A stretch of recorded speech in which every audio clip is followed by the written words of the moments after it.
কি করছো গো? রাত 11:30 বাজে এখন। আরে কালকে আমাদের এখানে শীতলা পুজো না, হুম।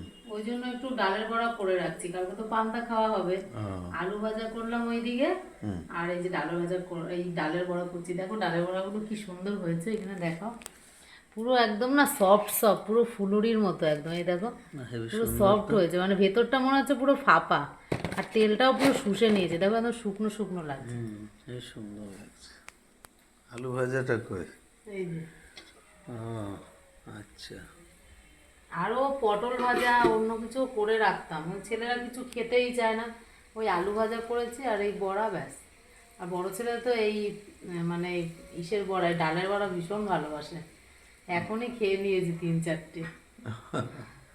ও খেয়েছে, ও ভালো বলেছে মানে সত্যিই ভালো হয়েছে, কেননা ও আমার টেস্ট করার ওস্তাদ। খাবার কোনো কিছু খেতে রান্না হলে, ভালোবাসে হ্যাঁ, তো। আর ওকে দিয়ে টেস্ট করালে যদি বলে ও ভালো হয়েছে, তার মানে সত্যি সত্যি ভালো হয়েছে জিনিসটা। আর ও কিন্তু একটা গুণ আছে, আমার বড় ছেলে যেরকম খেতে ভালোবাসে, ও কিন্তু খাওয়ার প্রশংসাও করতে জানে। যে কোনো বাড়িতে খেতে গেলে তাকে গিয়ে বলে আসে তোমার রান্নাটা না খুব সুন্দর হয়েছে। এটা কিন্তু আমি ওকে শিখিয়ে দিইনি কোনোদিনও, এটা ওর ভেতর থেকেই ছেলের আর বাপ কি। তো বলে না কোনোদিন, ছেলেটাও সত্যি, বলে। সত্যি তুমি বলো না।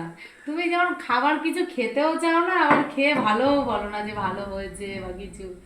আজ অব্দি কোনোদিনও তো কিছু বলনি যে আজ অব্দি যে এটা খাও কিছু। সিম্পল মাংসও কোনোদিনও বলনি যে আজকে একটু মাংস করো। হ্যাঁ, ছেলেরা যা বলে তাই করি, তুমি বাদ। তুমি হচ্ছে কি যা থাকবে সেটাই খাবা। আমার কোনোটাই না নেই, সবটাই হ্যাঁ।